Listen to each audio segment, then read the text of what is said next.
Shalom, irmãos. Nós vamos ler o texto de hoje, vai ser Mateus, capítulo 6, a partir do 25. Nós vamos falar sobre como Deus está no controle de todas as coisas e Ele cuida de nós. Amém? Os irmãos acharam? 6, 25. Isso. Diz assim: Por isso eu lhes disse que não se preocupem com a vida diária, se terão o suficiente para comer, beber ou vestir. A vida não é mais que comida e o corpo não é mais que roupa? Observem os pássaros, eles não plantam nem colhem, nem guardam alimento em celeiros, pois o seu Pai Celestial os alimenta. Acaso vocês não são muito mais valiosos que os pássaros? Qual de vocês, por mais preocupado que esteja, pode acrescentar ao menos 1 hora à sua vida? E por que se preocupar com a roupa? Observem como crescem os lírios do campo. Não trabalham nem fazem roupas, e, no entanto, nem Salomão em toda a sua glória se vestiu como eles. E se Deus veste com tamanha beleza as flores silvestres, que hoje estão aqui e amanhã são lançadas ao fogo, não será muito mais generoso com vocês, gente de pequena fé?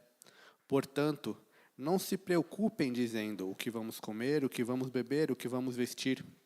Essas coisas ocupam o pensamento dos pagãos, ou dos gentios, dependendo da versão. Mas se seu Pai Celestial já sabe o que vocês precisam, busquem em primeiro lugar o reino de Deus e a sua justiça, e todas essas coisas lhes serão acrescentadas. Portanto, não se preocupem com o amanhã, pois o amanhã trará suas próprias inquietações. Basta para hoje os problemas deste dia. Amém? Esse texto, Jesus está mostrando que, apesar das nossas preocupações, é inútil nós gastarmos tempo e nossos esforços tentando tratar agora questões do futuro. Jesus fala de vestimenta, Jesus fala de roupa, fala de alimentação, mas aqui você vê que o foco acaba sendo ali na coisa do futuro, porque Jesus fala, você pode se preocupar com todas essas coisas, mas você não pode adicionar 1 hora ao seu dia. Você não pode adicionar 1 hora na sua vida. Então, a questão não é que não está contrapondo a ideia de você sobreviver, de você fazer as coisas para o dia de hoje, mas sim de você entrar num ciclo de tentar fazer coisas para o futuro. E aqui Jesus fala de esse tipo de pensamento, ele ocupa o pensamento dos idólatras, né, dos pagãos. Por quê? Porque a gente vê na Bíblia, em outros textos, que a forma de idolatria, ela busca manipular o ídolo que ele adora, né? Então, a gente acabou de ler o livro de Juízes, e fica bem clara a atitude do povo em relação a isso. O livro fala que cada um fazia conforme julgava certo. Então, cada um fazia conforme os seus próprios interesses. Então, esse pensamento de você julgar e fazer conforme os seus próprios interesses leva à idolatria. E não é por acaso, porque o foco sai da divindade que você adora e fica focado somente em você. Então, por isso que, às vezes, Deus pode se transformar um ídolo na nossa vida. Porque a gente começa a tentar fazer coisas para comprar o favor, comprar a vontade de Deus. E Deus, ele é absoluto, Deus é soberano sobre todas as coisas. Amém? Então, quando a gente viu o livro de Juízes, esse vai e vem do povo, que ele quer mais colheitas, aí o povo passa a adorar um Deus, aí quer mais filhos, passa a adorar outro Deus. A gente começa a perceber uma movimentação do ser humano tentando fazer uma manipulação do sobrenatural. Porque aquilo que a gente não consegue ter controle, ele é sobrenatural. A gente não tem controle sobre o nascer, o pôr do sol. A gente sabe que amanhã ele vai nascer por conta de todas as coisas que já aconteceram, mas a gente não tem controle. Se não nascer o sol, nós não podemos fazer nada. Então, esse pensamento de tentar resolver coisas que nós não temos controle é contrário à palavra de Deus. E, às vezes, a forma que a gente acaba lidando com o texto não é coerente com o que o texto está apresentando. Então, por exemplo, é muito comum a gente acabar pensando que a fé em Deus, a confiança em Deus, é ter certeza de que tudo que Deus quer vai acontecer. E, na verdade, não é isso. Porque o que vai acontecer já está escrito nas estrelas, o pessoal acredita. Isso é um pensamento filosófico, se chama determinismo. Acreditam que aquilo que já foi determinado vai acontecer. E também não é o que a gente acha de causa e consequência. Aconteceu tal, tal, tal, tal, agora vai acontecer isso. Isso é fatalismo, é outro pensamento filosófico. Não é a palavra de Deus. Não é o que Deus nos ensina. Deus, ele é soberano. Ele tem as decisões. Ele já traçou os planos. Mas ele nos convida a ser participantes desse plano. Ele não está preso no tempo para ver o futuro. Deus está fora do tempo. Ele sabe o que vai acontecer. É uma visão muito diferente. E por que isso é diferente da nossa fé? Então, ali em Gênesis 3, a gente vê que Deus falou para Adão não comer do fruto. Ele colocou a árvore no jardim, mas fala para ele não comer. Então, ali, Adão tinha plena capacidade de fazer ou não fazer. Ele optou em fazê-lo. Da mesma forma, no capítulo seguinte, em Gênesis 4, Deus confronta Caim e fala que o pecado está ao redor dele, mas cabe a Caim dominá-lo. Também, em Deuteronômio 30, Deus diz ao povo que colocava diante deles a bênção e a maldição, a vida ou a morte, dependendo da versão. Então, não é um determinismo, o que vai acontecer, vai acontecer. Descansar em Deus não é ter confiança de que já vai acontecer, não adianta o que eu fizer. Ter confiança em Deus é saber que Deus quer o melhor para você e agir conforme a vontade dele. Essa é a vontade de Deus. E o não de Deus, ele é libertador. A gente vive uma geração que é escravo do sim. Porque tudo eu posso fazer, tudo eu faço. E a geração acaba virando escrava disso, das suas próprias vontades. Então, às vezes a gente acaba tendo uma interpretação errada dos 10 mandamentos. Que é não matarás, não, não, não, não. E a gente acaba achando que é uma coisa ruim. Então, vou dar um exemplo. Meu aniversário está chegando. É outubro, mas está chegando. Não está se afastando, está chegando o aniversário, né?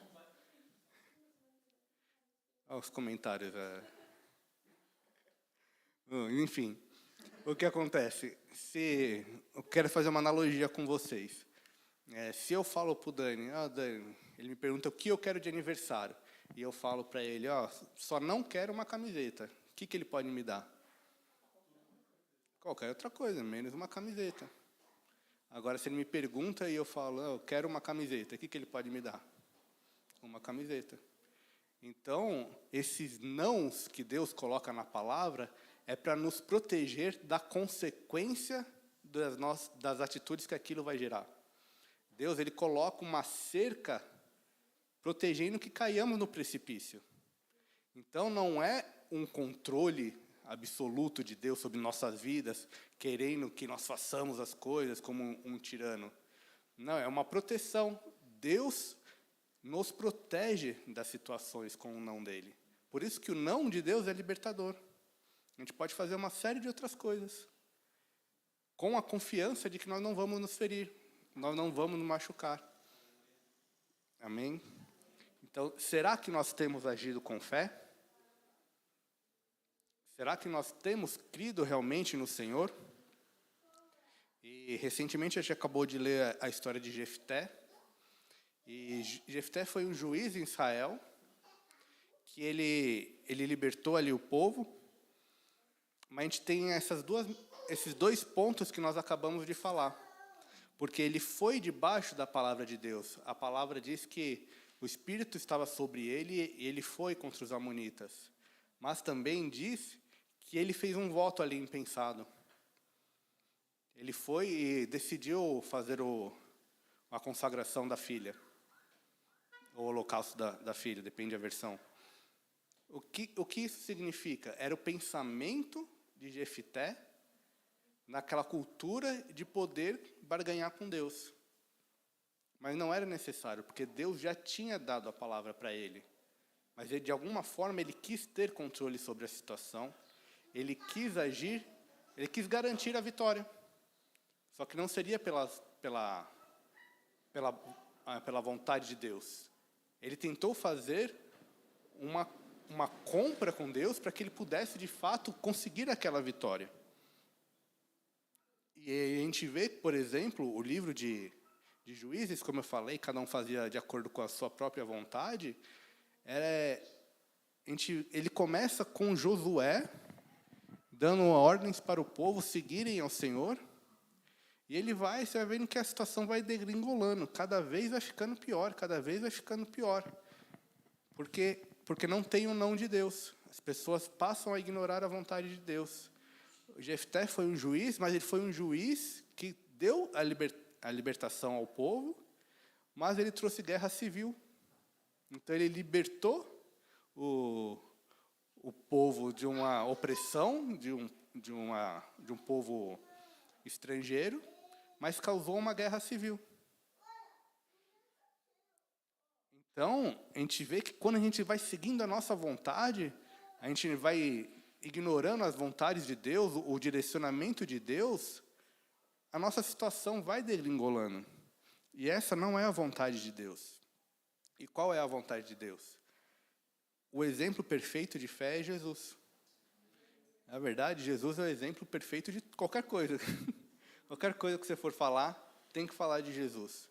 Porque ele foi o exemplo perfeito, ele foi o sacerdote que Deus enviou à terra e ele agiu de acordo com isso. E tem duas situações muito engraçadas nos evangelhos que aparecem logo em sequência da outra, quando Jesus está no barco com os discípulos e vem a tempestade. Jesus está dormindo e os discípulos eles entram em desespero. Jesus acorda, acalma a tempestade. E aí depois, Jesus vai para o Getsemane, é um momento de angústia, de entrega ali, ele vai orar para Deus, ele fica tão angustiado que ele soa sangue, e os discípulos estão dormindo.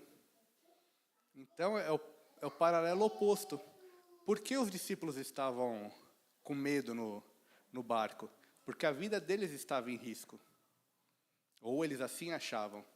E Jesus estava dormindo, porque ele sabia que a vida dele não estava em risco. Porque quem é o autor da vida é Deus. E ele não tinha cumprido ainda o propósito que ele foi chamado para cumprir. Então ele sabia que a situação ali, por mais amedrontadora que aparecesse, não colocava ele em risco. Porque ele tinha o que tinha para fazer ainda. Agora, no Getsemane, os discípulos eles estão dormindo, porque aparentemente a vida dele não estava em risco. Mas aí Jesus fica angustiado porque a carne dele não quer passar por aquilo. Então ele começa a sentir que o propósito dele está em risco. Ele não queria sofrer a separação do Pai, porque ali na crucificação, quando Jesus morre por nossos pecados, ele clama: por que o Senhor me abandonaste? Porque naquele momento ele estava carregando todos os nossos pecados. E ali houve uma separação entre o Pai e o Filho. E ele não queria essa separação. O corpo dele não queria. Então ele viu que o propósito dele estava em risco, por isso que ele ficou tão angustiado. Mas a confiança no propósito de Deus era saber que ele tinha que passar por isso. Então por isso ele sujeita a carne dele e fala: seja feita a tua vontade, não a minha. Então, como nós temos passado esses tempos? Nós temos andado com medo de perder a nossa vida? Ou nós estamos com medo de atrapalhar o propósito que Deus tem em nossa vida? Se nós estivermos com medo de perder a vida, aí é que nós perderemos a vida. Se nós focarmos em cumprir o propósito que Deus fez para nós, o que Deus planejou para nós, aí não temos o que temer. Porque a vida que o Senhor nos dá é uma vida eterna. Uma vida ao lado do autor e consumador da nossa fé. Amém? Peço que os irmãos se coloquem em pé.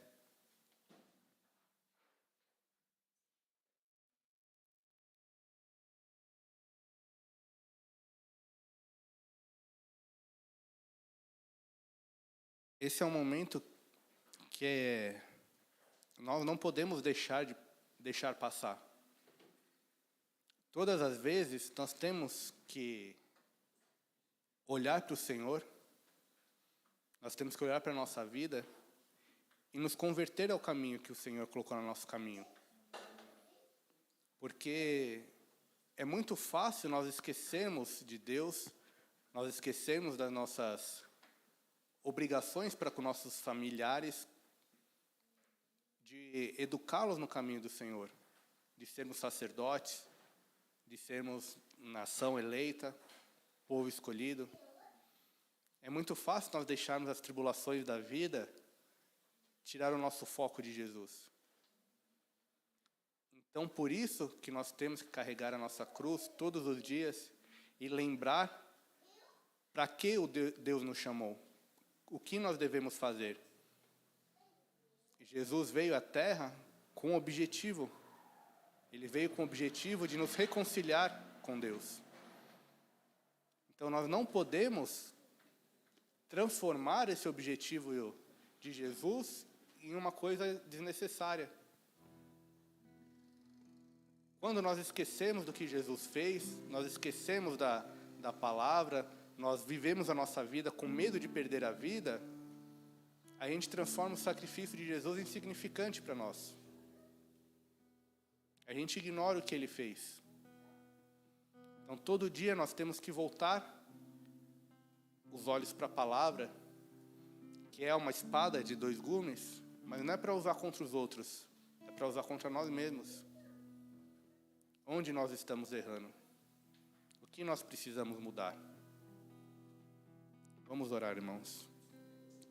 Senhor Deus, querido Pai, nós te pedimos, Senhor Deus, perdão por tudo que nós temos feito, Senhor, contrário da Tua palavra, Senhor.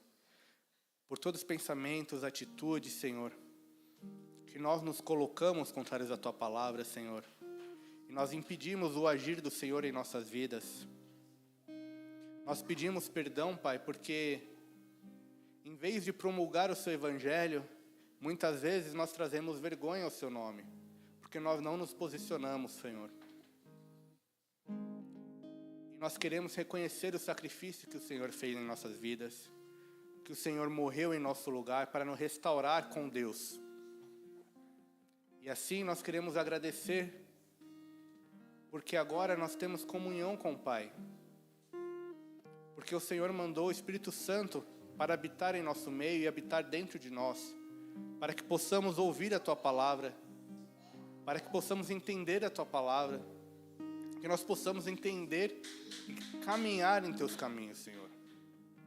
Nós te agradecemos, Pai, porque essa é uma nova oportunidade que o Senhor nos dá. Ajuda-nos, Senhor, a perseverar. Ajuda-nos a olhar para o irmão do lado com olhos de amor, não com olhos de acusação. Ajuda-nos a entender a dor que nosso irmão sofre. que as pessoas do mundo sofrem ainda, Senhor. Porque às vezes olhamos tanto para dentro da igreja, dentro do nosso meio, e esquecemos que tem pessoas perdidas lá fora, precisando da Tua palavra, Senhor. Ajuda-nos, Senhor, a ter o coração voltado para o que o Senhor deseja. Para que não seja, Senhor Deus, apenas uma bravata, uma forma de dizer para fora que nós acreditamos em Deus, que nós confiamos em Ti, mas que as pessoas olhem e vejam em nós a Tua palavra antes sequer de nós declararmos que somos cristãos. Que quando a gente falar que segue os Teus caminhos, a pessoa falava, bem que eu desconfiei. Que o testemunho da Sua palavra siga à frente de nós, Senhor Deus. Usa-nos, Pai, da forma que o Senhor quer. Ajuda-nos, Senhor Deus, a quebrar nossas vontades, a quebrar nossos preceitos, nossos preconceitos, Senhor, para recebermos a Tua palavra de uma forma pura, Senhor. Que nossos olhos, nossos ouvidos não estejam tampados, mas que possamos ver e ouvir o Teu Santo Espírito agir em nosso meio e a falar conosco através da Tua palavra, Senhor. Em nome de Jesus. Amém.